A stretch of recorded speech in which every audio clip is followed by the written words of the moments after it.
Here is Brian Lynn. The Philippines has informed the United States that it is ending a security agreement that permits American forces to train in the country. A spokesman for Philippine President Rodrigo Duterte said U.S. officials were informed of the decision on Tuesday. The ending of the agreement is set to become official in 180 days unless both sides agree to continue it. The 1998 agreement sets rules for U.S. military forces operating in the Philippines. The two nations hold many joint military exercises and training activities throughout the year. Presidential spokesman Salvador Panelo told reporters the Philippines was withdrawing from the agreement to permit more independent relations with other countries.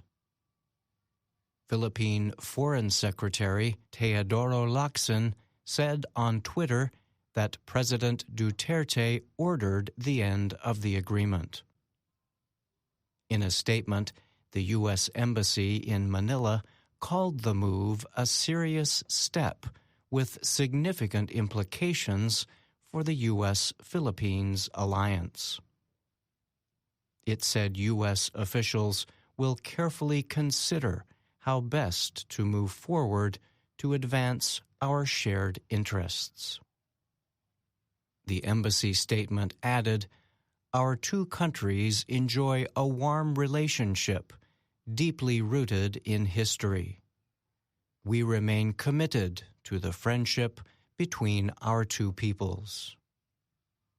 Duterte has often criticized U.S. security policies while praising those of China and Russia, even though the Philippine military enjoys close historic ties with American forces. Duterte first warned of ending the deal in 2016 after a U.S. aid agency put a hold on money for anti-poverty projects in the Philippines. He then repeated the threat in a speech last month. The speech came after Ronald De La Rosa, the former national police chief who is now a senator, said the U.S. had canceled his visa but did not tell him why. Philippine officials view the cancellation as a punishment for De La Rosa's leadership of an anti-drug campaign Duterte launched in 2016. The government campaign has killed thousands of mostly poor drug suspects. It has drawn criticism from the United States, other Western nations, and human rights groups. Duterte decided to end the security agreement even after military generals and his defense and foreign ministers defended it during a Senate hearing last week. During the hearing, Lacson warned that canceling the agreement would harm Philippine security and could increase aggression in the disputed South China Sea. A U.S. military presence in the waterway has been seen as an important balance to China, which claims most of the South China Sea as its territory. At the hearing, Lacson said the agreement clearly provided security and economic benefits to both sides. He proposed seeking changes to improve the agreement rather than ending it. I'm Brian Lynn.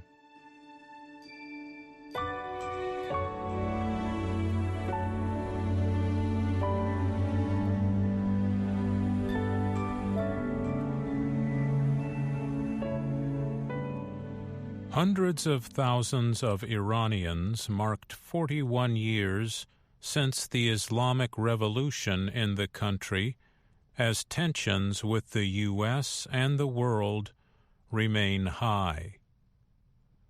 Iranian President Hassan Rouhani spoke in Tehran's Azadi Square Tuesday to denounce the United States. He also called on people to vote in upcoming elections. Last month, Iran's Guardian Council barred thousands of candidates from running, including about 90 current lawmakers. Iran considers many people voting in elections a show of confidence in the country's cleric rulers. Rouhani told a crowd, "We should not withdraw from the ballot boxes." However, a number of recent incidents have added to continued international pressure on the nation of more than 84 million people. Iran remains under international sanctions after the U.S. withdrew in 2018 from an international agreement meant to limit Iran's nuclear weapons program. The administration of U.S. President Donald Trump objected to the deal. Officials said it did little to prevent Iran from developing nuclear materials or missiles. Early this year, the commander of the Revolutionary Guard's Quds Force, Qasem Soleimani, was killed in a U.S. strike in Baghdad. Large gatherings for his funeral, however, were marred by Iran's shooting down of a Ukrainian passenger jet. 176 people were killed. The Iranian government then refused for days to admit that it had shot down the plane with missiles. Iran and Ukraine continue to dispute the investigation of the downed airplane. In November, Iranians blocked traffic in major cities to protest an increase of 50% in government-set gasoline prices. The government reacted with a campaign against protesters. The human rights group Amnesty International said that more than 300 people were killed in the unrest. The government did not release the number of deaths, but lawmakers said thousands of people were detained. Tensions increased again in January after the killing of Soleimani, who had been linked to the use of roadside bombs used to attack American soldiers in Iraq. The Quds Force that he led is also involved in Middle East conflicts in Syria, Yemen, and other places. The Islamic Revolution in Iran began after Shah Mohammad Reza Pahlavi fled the country in January 1979. Islamic cleric Ayatollah Ruhollah Khomeini then returned from exile in Paris to become the country's leader. In November of that year, Iranians, angry that the Shah was receiving medical treatment in the U.S., seized the U.S. Embassy and took more than 50 hostages. Iran held the hostages for more than 1 year before releasing them in early 1981. I'm Mario Ritter, Jr. . 」 « 」 « 」 « 」 « 」 « 」 « 」 « 」 « 」 « 」 « 」 « 」 « 」 « 」 « 」 « 」 « 」 « 」 « 」 « 」 « 」 « 」 « 」 « 」 « 」 « 」 « 」 « 」 « 」 «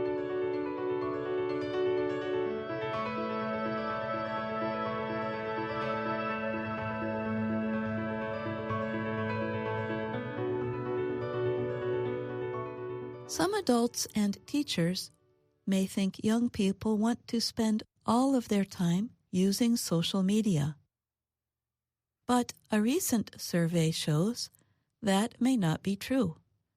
It found that students sometimes want to turn off their electronic devices to get away from the pressure to take part in social media. For the study, researchers led a series of discussions at classes in the United States. They asked young people what they thought about social media. The survey was a project of Common Sense Media, a nonprofit group based in California, and a learning games platform called Kahoot. 8 out of 10 students said that some people think too much about their social media posts and are always trying to be perfect. About a third said it was acceptable to post a version of yourself on social media that's not 100% real. The students also talked about the issue of publishing unkind or hateful comments online. More than half of those questioned said that social media are tearing us apart more than they are bringing people together. With this in mind, how can teachers help? Today, we will look at how teachers can support good digital citizenship through safe, kind, and healthy use of social media. Common Sense Media defines digital citizenship as thinking critically, behaving safely, and participating responsibly in the digital world. Teachers can begin by talking with students about how they use social media. How does it make them feel? Do the young people want to change anything about the way they interact with others online? Teachers should learn what computer application programs their students use most often. Teachers should then use this information to keep in contact with students and share homework assignments. Next, define the words cyberbullying, digital drama, and hate speech. Young people need to recognize the differences among these issues and know how to deal with them. Common Sense Media has free lesson plans for all grade levels on digital citizenship. They include videos and other images to explain the ideas at the student's level. Digital drama is the everyday arguments and small problems that come up between friends or with other people you know online or via text message. Hate speech means expressing hatred of a particular group of people. For younger students, this is called being mean. Teachers should let students know they are available to help when students face online problems. Experts say teachers should choose a social media app their students often use. Limit posts or messages to once per class period, or to what is necessary to provide information to students. Bailey DiPlato is an English teacher and lives in New Jersey. She told National Public Radio that she did not want to use Facebook to communicate with students because it is too personal. Although her students have email, she found they do not often look at it. DiPlato instead chose the social networking service Twitter to give out homework and reading materials. She says Twitter lets her share information quickly and show how to use social media in a professional, healthy way. Another idea is to get students to ask questions on the shared app, as one person's question is probably shared by others. Teachers have to make sure they do not help one individual without giving the same information to all students. Experts also say teachers need to set time limits for using social media with students. Teachers could say they will only answer questions until 9 at night on school nights, for example. They need to explain that adults, too, need to unplug sometimes and get away from their phones and computers. Part of digital citizenship is related to privacy. When sharing something done in class, teachers must remember to post pictures of students' work, but not of the students themselves. This is done to protect the online privacy of students. Social media, electronics, and digital resources are an increasingly large part of students' lives. Experts say that with the guidance of teachers and other adults, young people can learn to become good digital citizens. I'm Jill Robbins.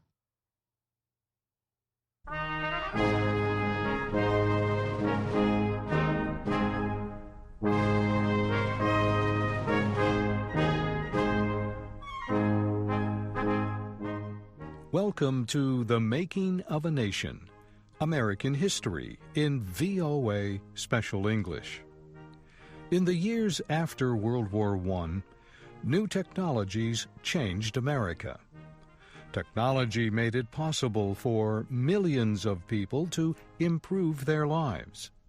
It also brought great changes in American society. Harry Monroe and Kay Gallant tell more about the technological and social changes that took place in the United States in the early 1920s.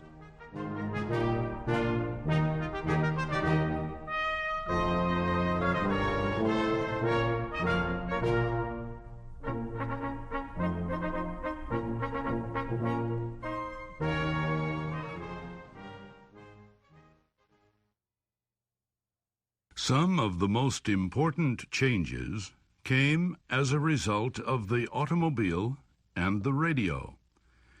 Automobiles began to be mass-produced. They were low enough in cost, so many Americans could buy them. Gasoline was low in cost, too.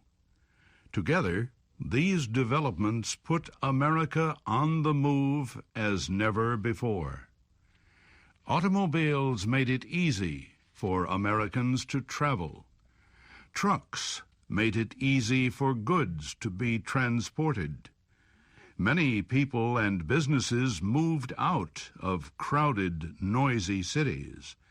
They moved to open areas outside cities, suburbs. As automobiles helped Americans spread out, the radio helped bring them closer together. Large networks could broadcast the same radio program to many stations at the same time. Soon, Americans everywhere were listening to the same programs. They laughed at the same jokes, sang the same songs, heard the same news. Another invention that produced big changes in American life was the motion picture.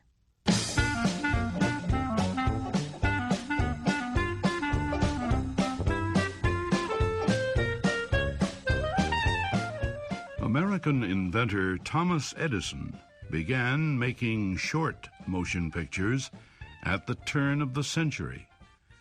In 1903, a movie called The Great Train Robbery was the first to tell a complete story.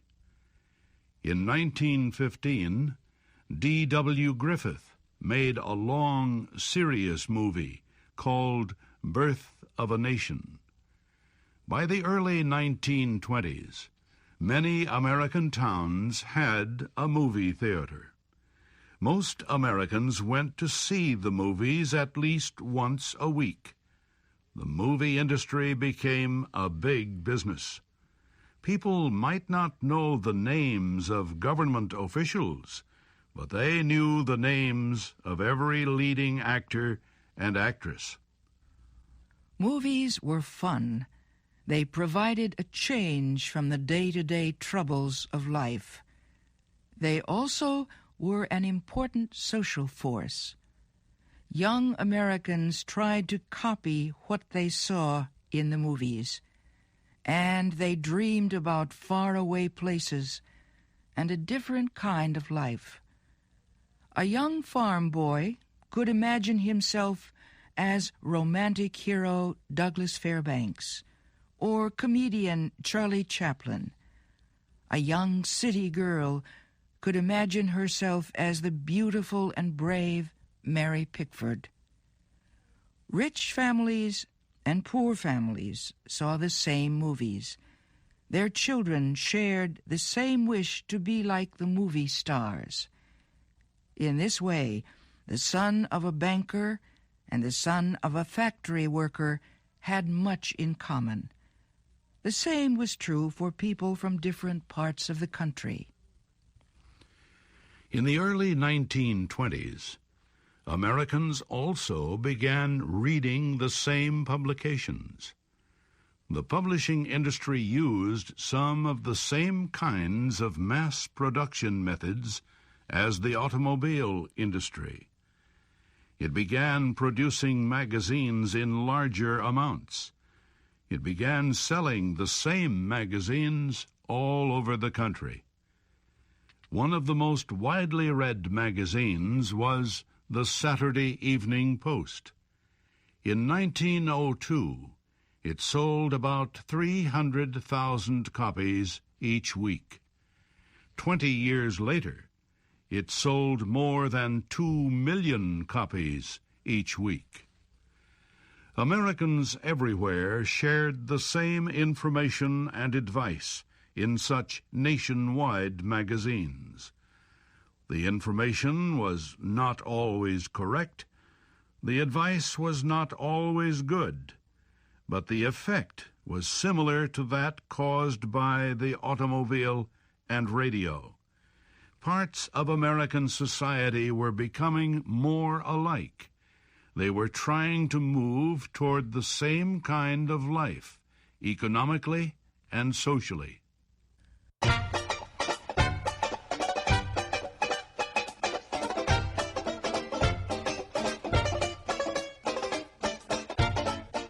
Other industries use the techniques of assembly line production to make their goods too. They discovered that producing large numbers of goods reduced the cost of each one. One company that expanded in this way was the Atlantic and Pacific Tea Company. It was called A&P for short. The A&P was one of the first large American grocery stores to sell all kinds of food. It sold milk, meat, bread, canned fruits, and vegetables, all in the same store. Shopping at the A&P was much faster and easier than going to different stores to get different kinds of food. In 1912, A&P had 400 stores in the United States.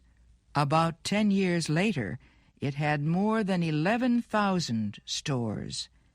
It could buy huge amounts of goods and sell each at a very low price. Mass production also came to the clothing industry. People began wearing clothes made in factories instead of by a family member or local tailor. Before long, the same kinds of clothes could be found everywhere. Mass production removed some differences that had marked Americans in the past. Prices dropped, so people with little money could still buy nice clothes. It became more difficult to look at Americans and know by their clothes if they were rich or poor. Social changes also resulted from great progress in medical research. Doctors and scientists reported new developments in the fight against disease. This progress gave most Americans a longer life. In 1900, for example, the average person in the United States could expect to live 49 years. By 1927, the average person could expect to live 59 years. Life expectancy rates climbed because doctors and scientists developed effective ways to prevent or treat diseases such as tuberculosis, typhoid, diphtheria, and influenza. Yellow fever and smallpox were no longer a threat. One new medicine was insulin. It was used to treat diabetes. A man-made version gave diabetics the insulin their bodies did not have. It cut the death rate from the disease from 70% to about 1%. Doctors and scientists also learned the importance of vitamins to good health. Now they could cure several diseases caused by a lack of vitamins. Americans in the 1920s lived much better than their fathers and mothers. A man received more pay than in the past, even though he worked fewer hours each day. He lived in a better house with new labor-saving devices. He had a car to drive to work and to take his family on holiday trips.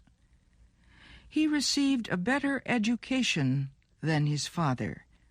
He and his family wore better clothes. They ate healthier foods. The average American in the 1920s had more time for sports and entertainment. He enjoyed listening to the radio and watching movies. He was more informed about national and world events. Life was good for many Americans as World War I ended and the nation entered the 1920s, yet that life was far from perfect. Many Americans did not have the same chances to improve their lives. Black Americans continued to suffer from racism. Society continued to deny them their rights as citizens. Women did not have equal rights either. For example, they could not vote. It was during this time that the United States experienced one of its worst incidents of public hatred. Many people turned strongly against labor unions and leftists. They feared a threat to democracy. The federal government took action against what it called political extremists. Many of